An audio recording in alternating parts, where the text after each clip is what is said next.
Jadi kita berhak menasihati. Wajib bagi umat muslim menasehati sesama muslim. Hukumnya wajib. Nah, kalau atasan melakukan salah, wajib tak kita ingatkan? Wajib. Kalau bawahan melakukan kesalahan, wajib tak diingatkan? Wajib. Yang jawab cuma sedikit. Sisanya agak ragu-ragu untuk jawab nih. Wajib apa tidak? Wajib. Berani tidak yang bawah mengingatkan yang atas? Berani. Yang atas mengingatkan yang bawah? Oh, berani banget. Kan begitu. Hirsun. Apa namanya hirsun? Hirsun itu artinya rakus. Tapi lebih berbahaya daripada tomak itu sendiri. Orang yang hirsun ini, itu saking rakusnya, itu akan menghalalkan yang haram. Akan menghalalkan yang haram. Akan membenarkan yang salah meskipun itu salah. Akan dia benarkan. Sehingga di akhir zaman itu tidak ada kebenaran. Yang ada pembenaran. Yang ada apa Bapak Ibu? Sampai di sini bisa dipahami Bapak Ibu. Kebenaran itu sulit kita temukan. Yang ada pembenaran. Sehingga kalimat pembenaran ini itu merusak. Kata Ustadz Samsudin Arif itu dalam kitabnya itu. Kata beliau dalam bukunya, persoalan pembenaran ini persoalan yang paling subhat di akhir zaman. Karena tidak tahu nih mana yang benar, mana yang salah. Yang ada pembenaran. Kalau pembenaran itu kira-kira yang salah bisa tidak dibenarkan? Kalau pembenaran yang salah bisa dibenarkan. Yang benar belum tentu benar. Kenapa? Karena sifatnya pembenaran. Kalau sudah pembenaran kaitannya dengan kepentingan. Maka kata para ulama, al-hirsu asyaddu minat tama'. Hirsun itu, rakusnya dengan kalimat hirsun ini lebih parah daripada tamak itu sendiri. Ada orang tamak, punya makanan tak mau dia kasih, itu tamak namanya. Tapi bukan hanya itu. Saking tamaknya makanan itu dikumpulkan. Nah, ini ada yang punya kerjaan begitu. Nampak makanan yang dia suka diambilnya, dikumpulkannya. Makanan apapun dikumpulkannya. Dikumpulkan. Ini tamak namanya. Tamak. Kalau ada orang datang meminta, tidak mau dia kasih. Nanti habis. Ini namanya tamak. Tapi ada yang lebih berbahaya daripada kasus tamak ini. Namanya hirsun. Nah hirsun ini, kata Nabi, madhi'bani. Tidak ada yang lebih berbahaya, kata Nabi, madhi'bani arsala ilaihima ghanamun bi'aksada biha min al-hirsu alal mali. Tidak ada yang lebih berbahaya rakusnya. Orang yang terjangkit penyakit rakus, kata Nabi, tidak sangat berbahaya. Sangat berbahaya. Lebih berbahaya daripada serigala yang diserahkan kepada kambing. Ada serigala, 2 ekor serigala, nampak kambing, itu dia makan dengan rakus. Tapi ada manusia melihat harta jauh lebih rakus daripada itu.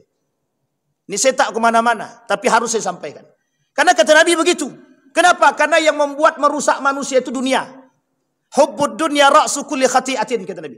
Cinta dunia itu merusak segalanya. Pertanyaannya adalah, seberapa banyak kasus orang rakus di muka bumi hari ini terhadap harta? Mobil punya. Rumah punya. Istri punya. Apa yang dia tak punya? Tak ada yang tak boleh punya. Semua dia punya. Cuma mengapa terus mengambil? Mengapa terus mencari? Karena tidak ada rasa puas dan qanaah dalam diri dia. Dan ini merusak. Apa yang dia rusak? Iman dia. Apa yang dia rusak? Segala hal yang dia rusak. Orang seperti ini, itu akan merusak dunia. Maka kata Allah dalam Al-Quran, kerusakan di muka bumi ini, bukan disebabkan oleh agama, tapi disebabkan ulah manusia itu sendiri. Kenapa demikian Ustaz? Iya memang begitu. Yang maling siapa? Manusia. Yang korupsi siapa? Manusia. Yang melakukan perbuatan curang siapa? Manusia. Yang melakukan yang membenarkan yang salah siapa? Manusia. Menyalahkan yang benar? Manusia. Yang menghalalkan yang haram? Manusia. Yang mengharamkan yang halal? Manusia. Semua manusia. Artinya apa? Kerusakan di muka bumi ini disebabkan oleh ulah manusia sendiri. Pertanyaannya, mengapa manusia melakukan kerusakan itu? Ini kembali kepada poin kita. Karena manusia hari ini memandang kesalahan itu sebagai satu hal yang biasa. Aku tidak sholat, tidak apa-apa, yang penting kan aku puasa. Sekarang saya tanya Bapak Ibu, penting mana? Puasa atau sholat? Penting mana? Puasa atau sholat? Nah, sekarang kita buat pertanyaan baru. Lebih baik sholat tapi tidak puasa, atau puasa tapi tidak sholat? Lebih baik mana? Lebih baik mana? Sekarang saya balik lagi. Lebih baik mana? Hidup sederhana tidak korupsi daripada hidup kaya tapi korupsi. Hidup mana? Berat Pak pilihannya kan? Berat. Ini kasus Pak. Kasus. Indonesia ini sedang darurat begitu. Indonesia sedang darurat. Kalau orang manusia yang mengaku beriman tak sadar dengan kondisi seperti ini, jangan ngaku beriman. Kalau ada orang beriman, ngaku dia beriman, sholat 5 waktu, puasa dia, zakat dia, tapi masih korupsi, bukan orang beriman. Karena kunci orang beriman itu di sholatnya Pak. Kunci orang beriman itu di sholatnya. Lah kalau dia tidak sholat bagaimana? Sekarang saya tanya, mending mana? Mending puasa tapi tak sholat, atau mending sholat tapi tidak puasa? Mesti pilihannya yang ketiga, mending sholat dan kalau orang tak sholat, Bapak Ibu sekalian yang berbahagia. Bapak Ibu rajin zakat, rajin puasa, rajin sedekah. Tidak ada gunanya di hadapan Allah. Itu semua tidak ada kalau tak sholat. Tidak ada gunanya. Karena penyakit kita hari ini, kata Syamsuddin Arif itu, penyakit umat manusia hari ini, itu penyakit mendingan. Tidak apa-apalah aku tidak sholat. Yang penting aku kan udah puasa. Mending aku bisa puasa. Ini kalimat mendingan. Kalimat mendingan ini kalimat penyakit yang merusak. Sehingga ini terbebani pada diri kita hari ini Bapak Ibu. Apa yang terjadi dengan kita hari ini? Ini penyebab. Jauhnya manusia daripada iman merusak segalanya. Maka kuncinya apa? Kembali kepada iman. Kembali kepada iman.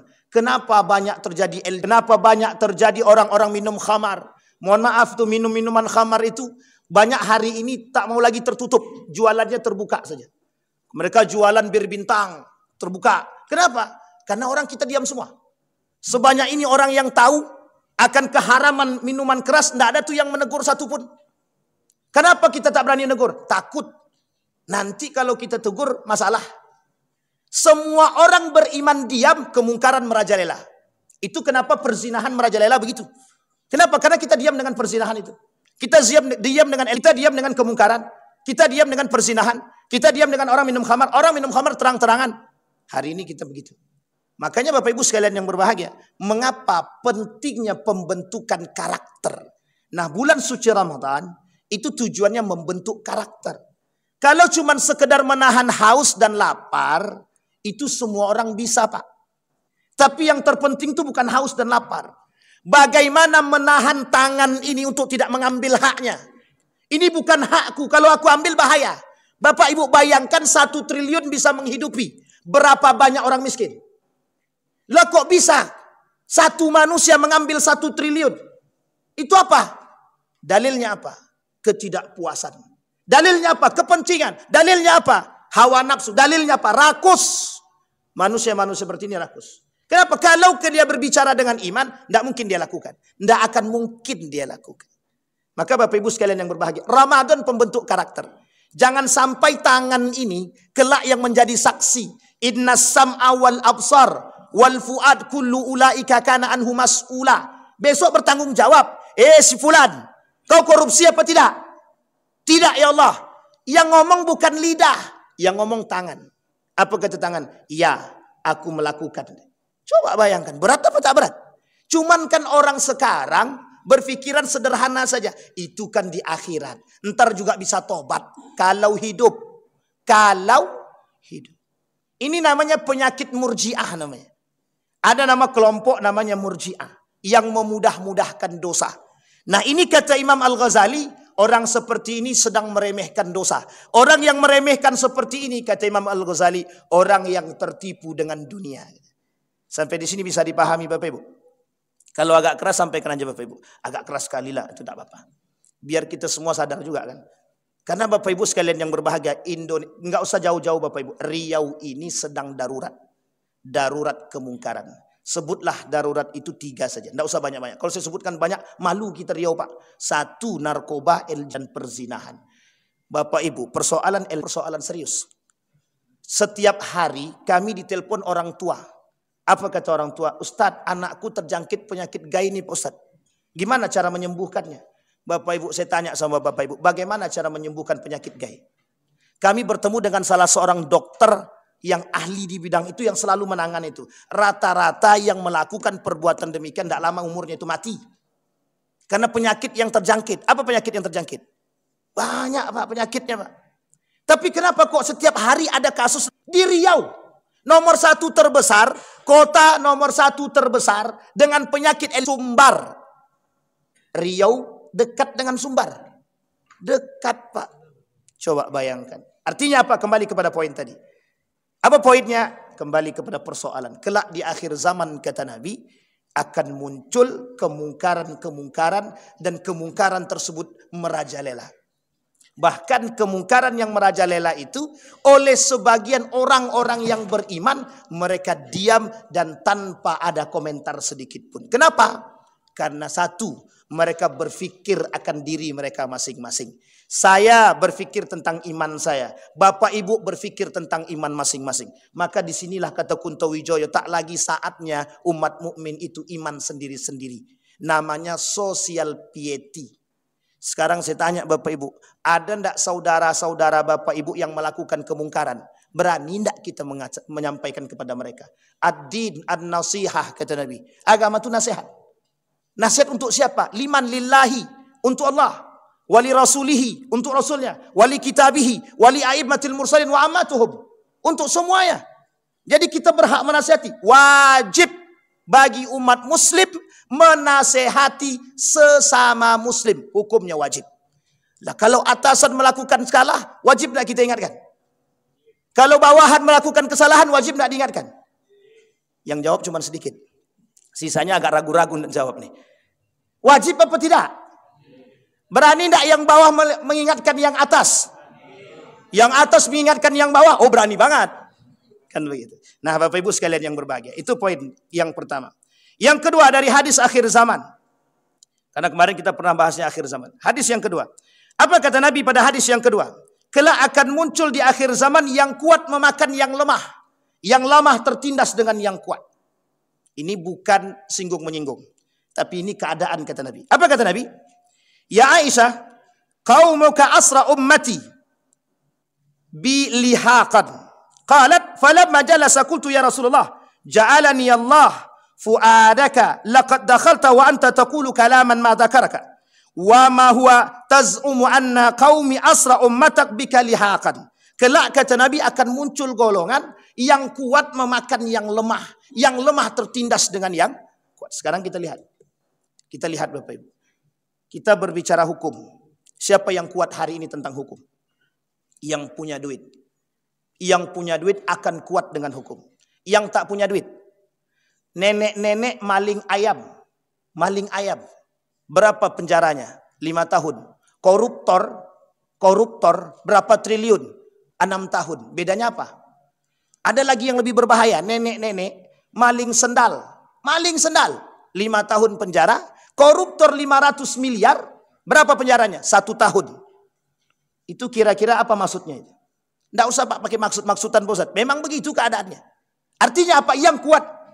Orang yang punya duit hari ini akan menindas yang lemah. Apa kata mereka? Kami punya duit. Kami punya kuasa. Mau apa kalian?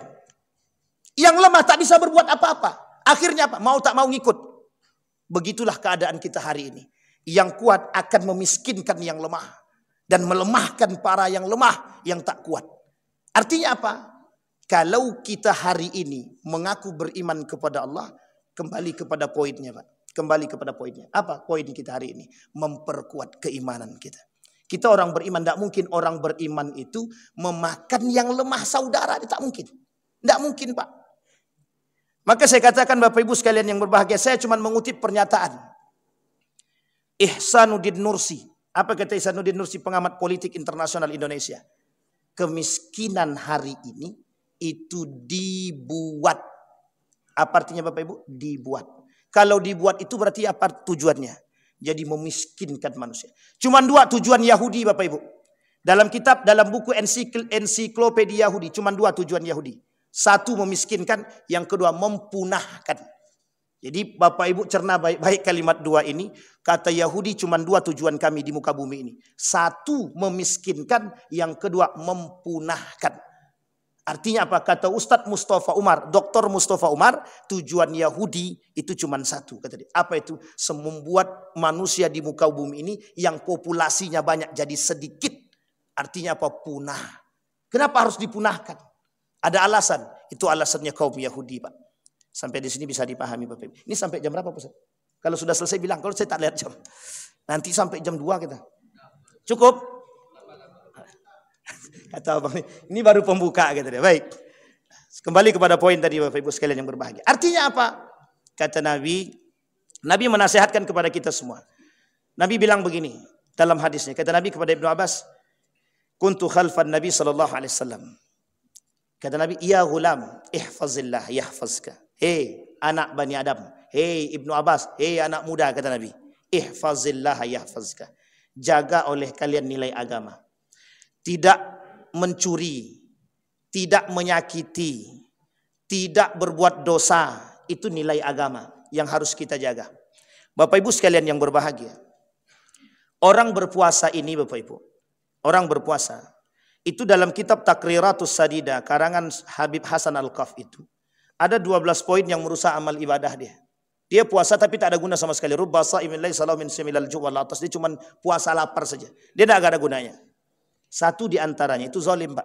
Satu yang zalim. Satu di antaranya adalah zalim. Zalim ini itu kalau diartikan panjang. Makanya orang sebelum masuk Ramadan bermaaf-maafan. Tahu tujuannya. Yang masih punya sakit hati dan masih menyakiti orang itu tidak ada gunanya puasanya sama sekali. Sama sekali tidak ada gunanya. Jadi cuma dapat capeknya saja. Dalam kitab itu cuma 2 Pak pembahasannya. Mubtil, muhbitat. Mubtil yang membatalkan puasa, makan minum. Sementara yang membatalkan ibadah puasa, pahalanya 12. Lebih banyak daripada mubtilat yang membatalkan. Nah kata Nabi, bulan suci Ramadan pembentuk karakter. Makanya disebut dengan oleh Hasan Al-Banna, kata Hasan Al-Banna, bulan Ramadan sahrut tarbiyah, bulan pembentuk karakter. Lah kalau setelah bulan Ramadan masih kembali kepada asarnya, masih kembali kepada kebiasaannya, masih kembali kepada habitatnya, berarti tidak ada gunanya puasanya. Apa habitatnya? Menyakiti orang, menzalimi orang. Perbuatan-perbuatan yang tidak disukai oleh Allah. Bapak Ibu sekalian yang berbahagia, ini poin. Kata Nabi, ihfazillah yahfazka. Dan itu bagian daripada nilai agama. Tapi kan tidak mungkin kita jaga Allah. Betul, kita tidak jaga Allah. Kita yang kita jaga itu nilai agama. Nilai agama. Anda sholat, ada nilainya dari sholat itu. Inna salata tanha 'anil fahsya'i wal munkar. Orang sholat mencegah perbuatan keji dan mungkar. Pertanyaannya, aku pelaku kemungkaran. Loh kalau sholat, harusnya sholatnya bisa mencegah perbuatan itu. Kata Abdurrahman Siddiq Al-Banjari, kalaulah dia sholat tapi tidak mampu merubah perbuatan kemungkaran yang dia lakukan, berarti sholatnya nggak ada gunanya. Sholatnya nggak benar. Maka Bapak Ibu jangan mengaku beriman kalau sholat kita tidak benar. Jangan mengaku beriman kalau kita puasa tapi kita tidak sholat. Karena pembahasan sholat ini oleh ulama panjang sekali. Bahkan Allah sebutkan dalam Al-Quran, orang yang sengaja meninggalkan sholat, nerakanya jahanam. Kalau cuma lalai, kata Ibnu Katsir, meninggalkan sholat, nerakanya neraka sakor. Itu lalai itu. Orang lalai meninggalkan sholat, lalai dengan sholat, nerakanya sakor. Ibnu Katsir. Sengaja meninggalkan sholat, nerakanya jahanam. Kenapa kok jahanam? Karena orang munafik saja, yang tidak sholat cuma subuh dengan isya, kategorinya munafik. Orang munafik nerakanya mana? Jahanam. Innal munafiqina wal kafirina, innallaha jami'al munafiqina wal kafirina fi jahannam jami'an. Sampai di sini bisa dipahami Bapak Ibu? Cukup aman atau tak aman? Aman ya Bapak Ibu ya. Artinya Bapak Ibu kata Nabi, kembali kepada jaga nilai agama, niscaya Allah akan menjagamu. Ada kalimat selanjutnya Bapak Ibu, jaga oleh kalian nilai agama. Ihfazillah, ini kalimat yang harus kita lingkari terakhir sebelum kita tutup. Ihfazillah tajid tujahak. Jagalah olehmu nilai agama, apapun yang kalian minta aku kasih. 968 triliun. Kalau meminta kepada Allah pasti Allah kasih. Cuman mintanya tidak kepada Allah, minta kepada manusia. Mintanya kepada manusia. Kalau kita minta kepada manusia, kata Buya Hamka, syirik modern. Nah, ini kalau udah syirik modern ini babnya panjang. Nah, sampai di sini paham Bapak Ibu ya. Sekali saja kita terlintas dalam otak kita bahwa kita bisa meminta kepada manusia, berarti kita sudah menduakan Tuhan. Kalau kita sudah menduakan Tuhan, berarti tandanya kita sudah melakukan kesyirikan. Saya kira itu saja Bapak Ibu. Ada pertanyaan? Mesti tidak ada. Ada pertanyaan Bapak Ibu? Aman? Yakin? Baik Bapak Ibu sekalian yang berbahagia. Sebelum kita tutup, mari sama-sama kita berdoa kepada Allah. Mudah-mudahan apa yang kita sampaikan di zuhur hari ini bisa bermanfaat bagi kita, bisa semakin memperkuat iman kita, bisa semakin membuat kita atau menjadikan kita orang-orang yang betul-betul beriman di bulan suci Ramadan. Mudah-mudahan kelak Ramadan kita menjadi Ramadan penuh berkah dan husnul khatimah, dan tak kembali kepada kesesatan dan kemungkaran. A'udzubillahi minasyaitonirrajim. Bismillahirrahmanirrahim. Alhamdulillahirabbil alamin, hamdan syakirin, hamdan naimin, hamdan yuwafi ni'amahu wa yukafi'u mazidah. Ya Rabbana lakal hamdu kama yanbaghi li jalali wajhikal karim wa 'azim sultanik. Allahumma salli ala Muhammad wa ala ali Muhammad fil alamin innaka Hamidum Majid. Ya Hayyun ya Qayyum ya Fattah ya Alim ya Aziz ya Ghaffar ya Rabbal alamin. Allahumma faqihna fid din wa 'allimna ta'wil. Allahumma ij'al tajammu'ana tajammu'an marhumah waj'al tafarruqana min ba'dihi tafarruqan ma'sumah. Allahumma ighfir lana dhunubana wa kaffir 'anna sayyi'atina wa tawaffana ma'al abrar. Allahumma khtimna bi husnil khatimah wa la takhtimna illa bi husnil khatimah. Allahumma a'idna ala dhikrika wa syukrika wa husna ibadatik. Allahumma ansur man nasara ad-din wa akhdhul man khadhala al-muslimin. Allahumma ansur ikhwanana al-mujahidin fi Palestin wa fi Gaza wa fi kulli makan. Allahumma dammir al-yahud. Allahumma ahlikil kafarata wal mubtadi'ata wal musyrikin a'da'aka a'da'ad-din. Rabbana atina fid dunya hasanah wa fil akhirati hasanah wa qina azaban nar. Walhamdulillahi rabbil alamin. Assalamualaikum warahmatullahi wabarakatuh.